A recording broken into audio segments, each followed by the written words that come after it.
So I am in Ontario, Canada.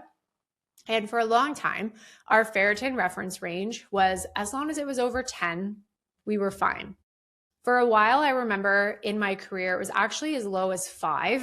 As long as it was over 5, you were fine. Basically, as long as you weren't in the grave, it was okay.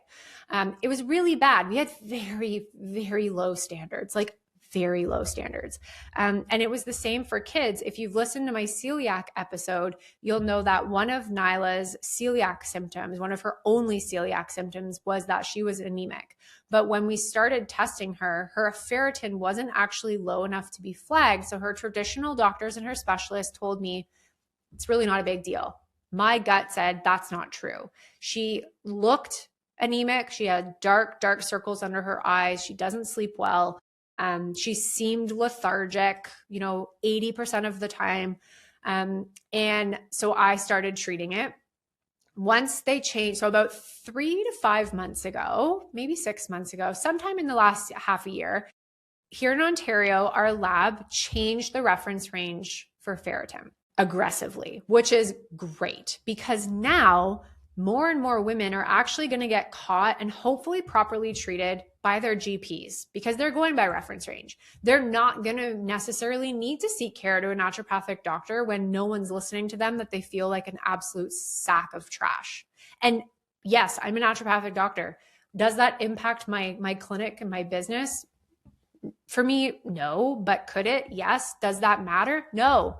The fact of the matter is more women are hopefully going to get caught in their net to get treated years before they actually would have in the model 6 months ago. So it used to be like a 10 or something along those lines.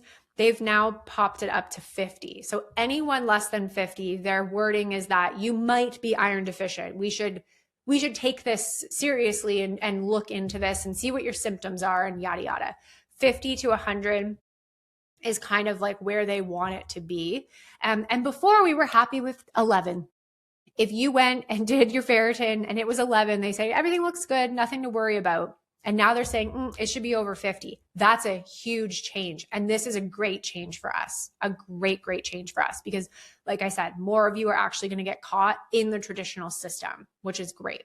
Because so many times you go to your doctor and you say, I'm exhausted, I'm freezing, I can't do anything, I have crazy brain fog, and my hair is falling out. And they're like, okay, let's check your iron. And they do a CBC and a ferritin, and your hemoglobin looks fine, and your ferritin's a 25, and they're like, everything's normal. You're just a woman. Sorry, eat some protein. No, they won't even say that to you, but that's not okay, right? Whereas now that woman with a normal hemoglobin and a ferritin of 25 who feels like shit is going to get caught, which is great.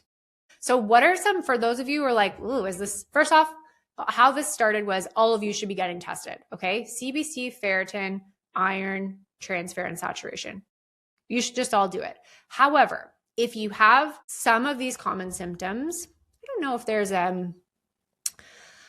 we use a lot of guidelines for diagnosis